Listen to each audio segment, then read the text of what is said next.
எஃப்டிபியூஸ் எல்லாருக்கும் வணக்கம். பிரதீப் ரங்கநாதன் அவர்கள் நடிப்பில் வெளிவந்திருக்கக்கூடிய 3வது படத்துடைய ரிவ்யூ பார்க்க போகிறோம். ஏன் 3வது படம்னு குறிப்பிட்டு சொல்கிறேன் அப்படின்னு பார்த்தீங்கன்னா, கடைசி 2 படத்தில் எப்படியாவது தப்பிச்சுட்டான், இப்போ கண்டிப்பாக மாட்டிப்பான்னு எல்லா இடத்துலையும் ட்ரோல் மீம்ஸ் வந்தது.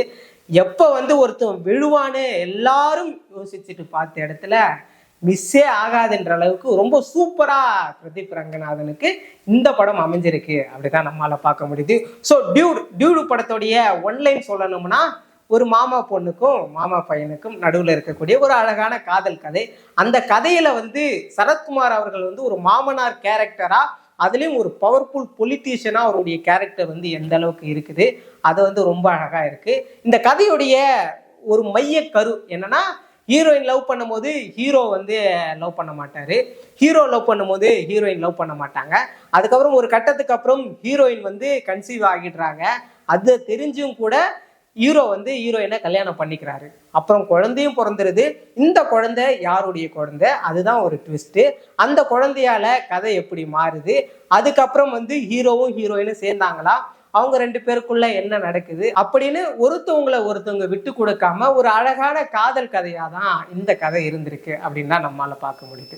ஸோ இந்த கதையை பத்தி சொல்லணும்னா, இதுக்கு முன்னாடி தமிழ் சினிமால வராத கதை அப்படின்னு கேட்டோம்னா, தமிழ் சினிமால 1000 கதை இந்த மாதிரி இருக்கு. ஏன்னா லவ் ஸ்டோரினாவே ஒருத்தவங்களை விட்டு இன்னொருத்தவங்க அந்த ஏங்குறதும், அவங்களுக்காக ஏதோ ஒரு விஷயத்த பண்றதும், இது தொடர்ந்து நம்ம பார்த்துட்டு இருக்கோம். ஆனா இதுல அந்த கதை பெருசா கனெக்ட் ஆகல. என்னடா இந்தந்த விஷயங்கள்லாம் இவ்வளோ ஈஸியா சொல்லிட்டீங்க அப்படின்னு நம்மளால பார்க்க முடியுது. அதுலயும் ஹீரோயினை லவ் பண்றதும் அந்த அளவுக்கு சூப்பரா ஒர்க் அவுட் ஆகல. ஹீரோவை லவ் பண்ற சீனும் என்ன டக்குன்னு ஒரே ஒரு சீன்ல லவ் வந்துருச்சு அப்படிதான் நம்மளால யோசிக்க வைக்குது. ஆனா அப்படி இருந்தாலுமே கூட கதையை தாண்டி அந்த கதையில அவங்க போட்டிருக்க எஃபோர்ட் ஹேட்ஸ் ஆஃப். ஏன்னா அந்த அளவுக்கு 100% ரொம்ப சூப்பரா அவங்க இந்த கதாபாத்திரத்துல நடிச்சிருக்காங்க அப்படின்னு தான் நம்மளால பார்க்க முடியுது. ஒரு பக்கம் பிரதீப் ரங்கநாதன்னா, இன்னொரு பக்கம் மம்தா பைஜு. அதுக்கப்புறம் சரத்குமாரோடைய ரோல் இந்த படம் முழுக்க ரொம்ப சூப்பரா இருக்கும். இந்த படத்துல ஹீரோ ஒரு ஈவெண்ட் மேனேஜ்மெண்ட் கம்பெனி, அது இந்த சர்ப்ரைஸ்லாம் பண்ணுவாங்கல்ல அந்த மாதிரி கம்பெனி. எல்லா இடத்துலையுமே பிராங்க் பண்றது, சர்ப்ரைஸ் பண்றது அந்த மாதிரி தான் இருக்கும். ஸோ எல்லா இடத்துலையும் சீரியஸான போர்ஷனை ரொம்ப அப்படியே பிராங்க் பண்ற மாதிரி பேசுவாங்க, பிராங்க் பண்ற போர்ஷனை சீரியஸா ஆக்குவாங்க. ரொம்ப அழகா ஒருத்தவங்களுடைய நெகட்டிவ் ஷேடை வெளியே எடுத்துட்டு வராங்க, உடனே அதை காமெடியா மாத்திடுவாங்க.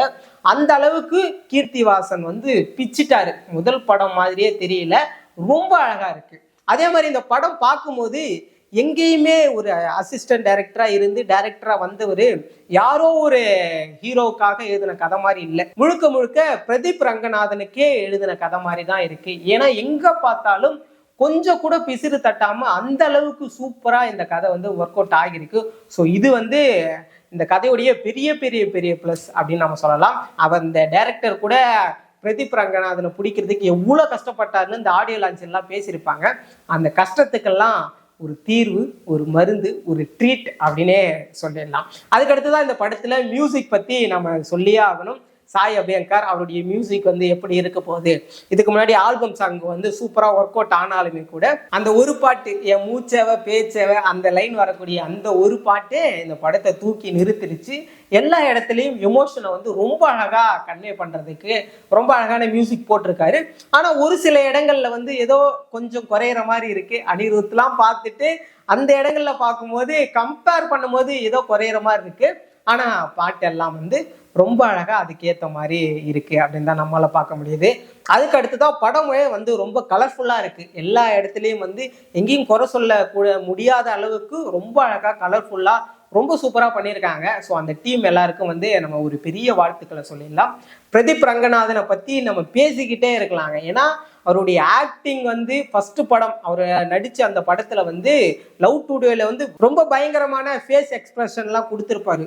அப்பவே என்னடா இந்த மனுஷன் எப்படி நடிக்கிறான் அப்படின்னு பார்த்தப்போ அதெல்லாம் ஒரு 10% தான்ன்ற அளவுக்கு இந்த படத்துல ஒவ்வொரு சீன்லயும் அவ்வளோ எஃபர்ட் போட்டு நடிச்சிருக்கிறாரு. ஸோ இந்த அளவுக்கு எக்ஸைட்டடா நான் சொல்றேன் அப்படின்னா அந்த அளவுக்கு அவருடைய உழைப்பு நிச்சயமா பேச வேண்டிய ஒன்று. அதனால தான் நான் குறிப்பிட்டு சொல்றேன். ஸோ நிச்சயமா ஃபேமிலியோட போய் நிச்சயமா பார்க்கலாம்.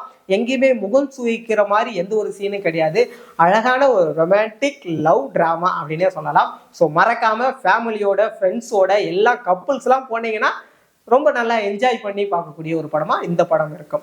அதற்கு அடுத்துதான் இந்த படம் இன்னும் ஃபேவரட்டா யாருக்கு இருக்கும் அப்படின்னு பார்த்தோம்னா, அத்தை பொண்ணு மாமா பசங்க, இப்படி அத்தை பொண்ணையும் மாமா பையனையும் லவ் பண்ணக்கூடிய இந்த கிராமத்து இளம் சிட்டுகளுக்கும் இந்த கதை வந்து ரொம்ப பிடிச்ச ஒரு கதையா இருக்கும் அப்படிதான் நம்மளால பார்க்க முடியுது. ஸோ மறக்காம தியேட்டர்ல போய் பாருங்க.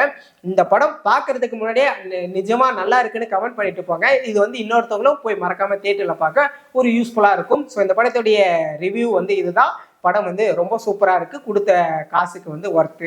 நம்ம மேலும் ஒரு வீடியோல சந்திக்கலாம். நன்றி.